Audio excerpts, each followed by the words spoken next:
ഇന്ന് ജൂൺ 13. 13 വർഷങ്ങൾക്ക് മുമ്പ് തുടങ്ങിയ യാത്ര.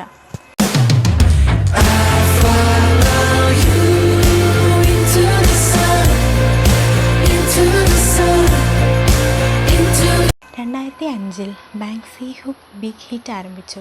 എന്നാൽ 2007 ആയപ്പോഴേക്കും കമ്പനി വൻ കടബാധ്യതയിലാവുകയും അടച്ചുപൂട്ടലിൻ്റെ വക്കിലെത്തുകയും ചെയ്തു. അക്കാലത്ത് ബിഗ് 3 ഏജൻസികളിൽ നിന്നുള്ള ഉയർന്ന മത്സരം നേരിട്ട ബിഗ് ഹിറ്റ് 2010 RM റിക്രൂട്ട് ചെയ്യുകയും ശേഷിക്കുന്ന അംഗങ്ങളെ കൂട്ടിച്ചേർക്കുന്നതിനായി അടുത്ത കുറച്ച് വർഷങ്ങൾ ചെലവഴിക്കുകയും ചെയ്തു. വർഷം 2013. ബിഗ് ഹിറ്റ് എൻ്റർടൈൻമെൻറ്റ് സാമ്പത്തികമായി വളരെ ബുദ്ധിമുട്ടുന്ന ഒരു ഏജൻസിയായിരുന്നു. ഒരു ചെറിയ ബേസ്മെൻറ്റ് സ്റ്റുഡിയോയിൽ പ്രവർത്തിച്ചു. അവരുടെ കടുത്ത ബഡ്ജറ്റ് പരിമിതികൾ കാരണം BTS ഇടുങ്ങിയ ഡോർമെറ്ററുകളിലാണ് താമസിച്ചിരുന്നത്. അവർക്ക് വലിയ മാർക്കറ്റിംഗ് ഫണ്ടുകളോ ചെലവേറിയ മ്യൂസിക് വീഡിയോ ബഡ്ജറ്റുകളോ ഇല്ലായിരുന്നു. എന്നിട്ടും മെമ്പേഴ്സ് കഠിനമായി പരിശീലിച്ചു. പുലർച്ചെ മുതൽ അർദ്ധരാത്രി വരെ സംഘം പതിവായി പരിശീലിച്ചു. ഗ്രൂപ്പിൽ ഏറ്റവും കൂടുതൽ സമയം ഉറക്കമോർന്ന് പ്രവർത്തിച്ച അംഗം ജിമിനായിരുന്നു. 2013 ജൂൺ 12 BTS അവരുടെ ആദ്യ single song no more dream പുറത്തിറക്കി. അവരുടെ ആദ്യ സിംഗിൾ ആൽബമായ ടു കൂൾ ഫോർ സ്കൂളിൻ്റെ ലീഡ് ട്രാക്കായി ഇത് പ്രവർത്തിച്ചു. അടുത്ത ദിവസം 2013 ജൂൺ 13 M കൗണ്ട്ഡൗണിലെ ഒരു സ്റ്റേജ് പ്രകടനത്തിലൂടെ ഗ്രൂപ്പ് ഒഫീഷ്യലി ഡെബ്യൂട്ട് ചെയ്തു. BTS ഡെബ്യൂട്ട് ചെയ്ത സമയത്ത് അവർ കടുത്ത കളിയാക്കലുകളും കടുത്ത വിമർശനങ്ങളും നേരിട്ടു. ഹേറ്റേഴ്സ് അവരുടെ ഹിപ്പ് ഹോപ്പ് ഇമേജ്, സ്റ്റൈലിംഗ്, പേര് എന്നിവയെ പരിഹസിച്ചു. കൊറിയൻ ഹിപ്പ് ഹോപ്പ് സമൂഹം അവരെ സെല്ലൗട്ട്സ് എന്ന് മുദ്രകുത്തി. എന്നാലും അവർ തളർന്നില്ല. പരിഹാസങ്ങളുടെ ഇടയിലും അവർ അവരുടെ സ്വപ്നത്തിലേക്കുള്ള യാത്ര തുടർന്നു.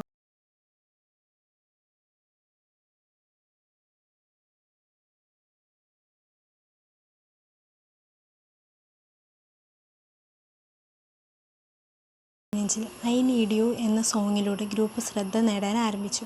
ചാർട്ടുകളിൽ സ്ഥാപിതമായ പ്രമുഖ ലേബൽ ഗ്രൂപ്പുകളെ അവർ മറികടന്നതിനാൽ എതിരാളികളായ ഫാൻഡങ്ങൾ ബിഗ് ഹിറ്റിനെതിരെ ചാർട്ട് കൃത്രിമത്വം ആരോപിച്ചു.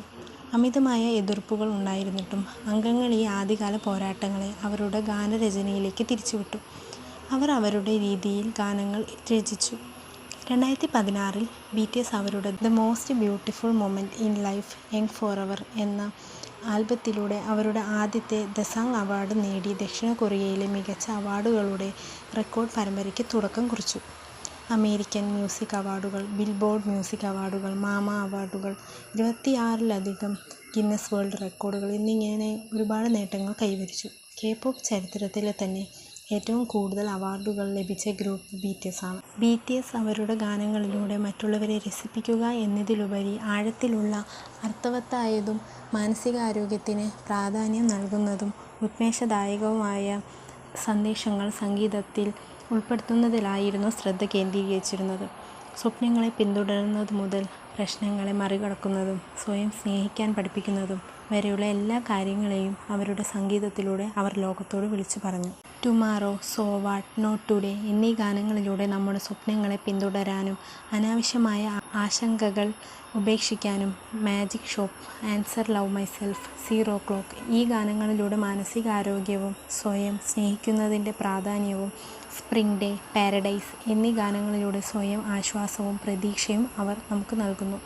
അങ്ങനെ 2022 ശാരീരിക ക്ഷമതയുള്ള എല്ലാ പുരുഷന്മാരും സൈനിക സേവനത്തിൽ പങ്കെടുക്കണമെന്ന നിയമം അനുസരിച്ച് BTS അവരുടെ മിലിറ്ററി സർവീസിനെ കുറിച്ച് ആർമീസിനോട് പങ്കുവച്ചു. അവർ തിരിച്ചു വരുമെന്ന് ആർമീസിന് ഉറപ്പു നൽകി. BTS ഔദ്യോഗികമായ അവരുടെ നിർബന്ധിത സൈനിക സേവനം പൂർത്തിയാക്കി. 2025 ജൂണിൽ അവർ വീണ്ടും ഒരുമിച്ചു. 2026 മാർച്ച് 20 അവരുടെ 5ാമത്തെ സ്റ്റുഡിയോ ആൽബമായ അരിറാങ് ഉപയോഗിച്ച് BTS അവരുടെ ഏറെ പ്രതീക്ഷയോടെ കാത്തിരുന്ന പൂർണ്ണ ഗ്രൂപ്പ് തിരിച്ചുവരവ് നടത്തി. 2026 മാർച്ച് 21 സിയോളിലെ ഗ്വങ്വാമുൻ സ്ക്വയറിൽ BTS ഒരു വലിയ സൗജന്യ ഔട്ട്ഡോർ കൺസേർട്ട് നടത്തി.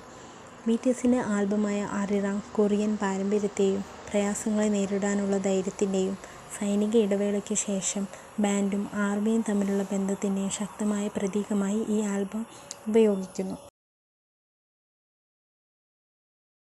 നിർബന്ധിത സൈനിക സേവനത്തിനായുള്ള നീണ്ട ഇടവേളയ്ക്ക് ശേഷം OT7ൻ്റെ തിരിച്ചുവരവിനെ അടയാളപ്പെടുത്തുന്നതിനാൽ 13ാം വാർഷികം വളരെ പ്രാധാന്യം അർഹിക്കുന്നു.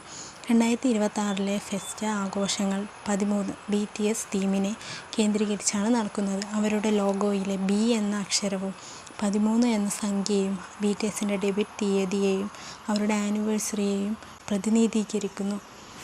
ഷുഗർ പ്രൊഡ്യൂസ് ചെയ്ത കം ഓവർ എന്ന ട്രാക്കിനും ഈ ആനിവേഴ്സറിയിൽ ഒരു പ്രധാന സ്ഥാനമുണ്ട്. കാത്തിരിപ്പ്, ദീർഘനാളത്തെ അഭാവത്തിനു ശേഷം വീണ്ടും ഒന്നിക്കാനുള്ള ആഗ്രഹം എന്നിവയെ ഈ പാട്ട് സൂചിപ്പിക്കുന്നു. തുടക്കകാലങ്ങളിൽ അവരെ പരിഹസിച്ചവർക്കും അപമാനിച്ചവർക്കും BTS അവരുടെ ഓരോ നേട്ടങ്ങളിലൂടെ മറുപടി നൽകിക്കൊണ്ടിരിക്കുന്നു. US പ്രസിഡന്റിന്റെ വൈറ്റ് ഹൗസ് സന്ദർശിക്കുന്ന ആദ്യ K-pop ഗ്രൂപ്പ്, അതുപോലെ മെക്സിക്കോ നാഷണൽ പാലസിലേക്ക് ഇൻവൈറ്റ് ചെയ്യപ്പെട്ട ഗ്രൂപ്പ് എന്നിങ്ങനെ ഒരുപാട് നേട്ടങ്ങൾക്ക് അവകാശികളാണ് അവർ. തങ്ങളുടെ സ്വപ്നങ്ങളെ പിന്തുടരുകയും അത് നേടിയെടുക്കാൻ കഠിനമായി പരിശ്രമിക്കുകയും ചെയ്താൽ ആ സ്വപ്നങ്ങൾ യാഥാർത്ഥ്യമാകുമെന്ന് ആ 7 പേരും ലോകത്തിന് കാണിച്ചുകൊടുത്തു. താങ്ക് യു BTS, നിങ്ങളുടെ സ്നേഹത്തിനും സപ്പോർട്ടിനും എല്ലാം. നമ്മൾ ഒരുപാട് അകലെയാണെങ്കിലും മനസ്സുകൊണ്ട് ഞങ്ങൾ ആർമീസും നിങ്ങൾ 7 പേരും അടുത്തു തന്നെയാണ് എന്ന് ഞാൻ വിശ്വസിക്കുന്നു. ഇനിയും ഒരുപാട് പാട്ടുകൾ എഴുതാനും കമ്പോസ് ചെയ്യാനും ഭാവിയിൽ നിങ്ങൾക്ക് തന്നെ നിങ്ങളുടെ റെക്കോർഡുകൾ തകർക്കാനും കുറേ നേട്ടങ്ങൾ കൈവരിക്കാനും നിങ്ങൾക്ക് 7 പേർക്കും സാധിക്കട്ടെ. Purple you BTS. Happy 13th anniversary. Love you all.